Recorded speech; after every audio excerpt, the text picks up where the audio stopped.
नमस्कार, मैं हूं दिव्यांशी और आप देख रहे हैं डाकवान। जीती हुई बाजी को हारना कोई कांग्रेस से सीखे और हारी हुई बाजी को जीतना कोई भाजपा से। चंद रोज पहले आए हरियाणा विधानसभा चुनाव के परिणामों ने ये सिद्ध कर दिया है।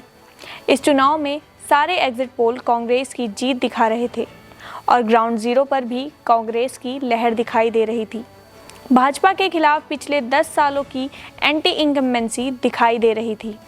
हरियाणा कांग्रेस के नेता पार्टी की जीत को लेकर सुनिश्चित थे, इसीलिए कांग्रेस पार्टी हरियाणा प्रदेश के बड़े नेता दिल्ली दौड़ लगाते रहे। मुख्यमंत्री पद की दावेदारी को लेकर हुड्डा परिवार और कुमारी शैलजा के बीच मानो टक्कर सी चल रही थी। कांग्रेस के अंदर की इस खींचातान ने उसे हरियाणा में हरा दिया। चुनाव परिणामों के दिन शुरुआती परिणामों में कांग्रेस पार्टी आगे दिखाई दे रही थी। चंद समय बीतते ही भाजपा बाजी मार ले गई। मध्य प्रदेश के विधानसभा चुनाव में भी कुछ इस तरह की परिस्थितियां थी। भाजपा के खिलाफ लहर दिखाई दे रही थी, लेकिन कांग्रेस की अंदरूनी लड़ाई ने वहां भी भाजपा को जिता दिया। राजस्थान में सचिन पायलट और अशोक गहलोत की लड़ाई जग जाहिर है। ऐसे अन्य कई राज्य हैं जहां कांग्रेस अंतर्कलह के कारण ही हारी है।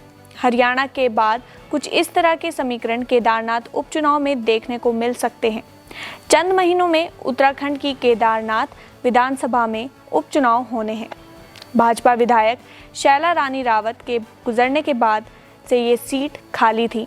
लोकसभा चुनाव में भाजपा अयोध्या लोकसभा सीट से चुनाव हार गई थी।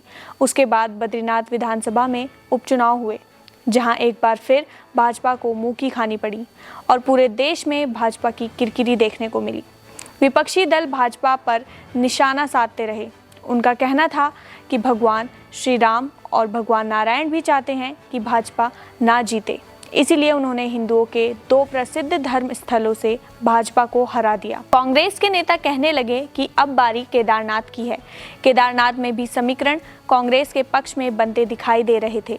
दिल्ली में केदारनाथ मंदिर बनाने को लेकर केदारनाथ के तीर्थ पुरोहित और केदारनाथ की जनता मुख्यमंत्री पुष्कर सिंह धामी से नाराज हो गई, लिहाजा बीजेपी को बैकफुट पर आना पड़ा। दिल्ली में बन रहे केदारनाथ मंदिर पर रोक लगा दी गई। मुख्यमंत्री खुद तीर्थ पुरोहितों को मनाने निकल पड़े। एक और गंभीर आरोप बद्री केदार समिति पर लगता रहा कि केदारनाथ में 200 किलो सोने की जगह पीतल लगाया गया है और इस सोने में घोटाला हुआ है। इसको लेकर सरकार फिर बैकफुट पर दिखी। शंकराचार्य ने खुलकर इसकी जांच की मांग की है। भाजपा के खिलाफ नाराजगी देखकर कांग्रेस पार्टी उत्साहित दिखी और दोनों पार्टियों ने इसे अपनी साख का सवाल बना दिया।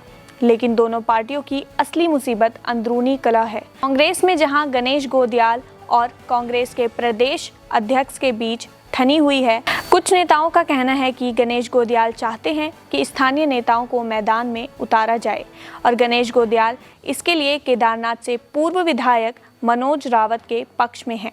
वहीं करण मेहरा चाहते हैं कि यहां कांग्रेस के दिग्गज नेता हरक सिंह रावत को मैदान में उतारा जाए। अब कांग्रेस के लिए ये खींचतान गले की फांस बनती दिखाई दे रही है। वहीं बीजेपी भी इस मामले में पीछे नहीं है। भले ही भाजपा ने अपने सारे मंत्रियों को केदारनाथ विधानसभा क्षेत्र में अलग अलग क्षेत्रों को संभालने की जिम्मेदारी दी हो, मगर यहां भाजपा की असली फांस दावेदारी को लेकर है। इन दावेदारों में शैला रानी रावत की बेटी, भाजपा की केदारनाथ से पूर्व विधायक आशा नौटियाल, 2 बार के निर्दलीय प्रत्याशी कुलदीप सिंह रावत भी अब भाजपा में हैं और आम आदमी पार्टी से भाजपा में आए कर्नल अजय कोठियाल भी अपनी किस्मत आजमाना चाहते हैं। हरियाणा विधानसभा चुनाव के बाद भाजपा की उम्मीद भले ही केदारनाथ को लेकर जगी हो, मगर मुश्किलें कम नहीं हैं और कांग्रेस अगर अंदरूनी कलह से बचती है तो हो सकता है मैदान मार ले। अब यह देखना दिलचस्प होगा कि कौन यहां से अपनी साख बना पाता है। अगर आपको हमारा यह वीडियो पसंद आया तो वीडियो को ज़रूर लाइक करें, चैनल को सब्सक्राइब करना बिल्कुल ना भूलें और बेल आइकन ज़रूर दबाएं ताकि हमारा हर वीडियो सबसे पहले आप तक पहुंचे। धन्यवाद।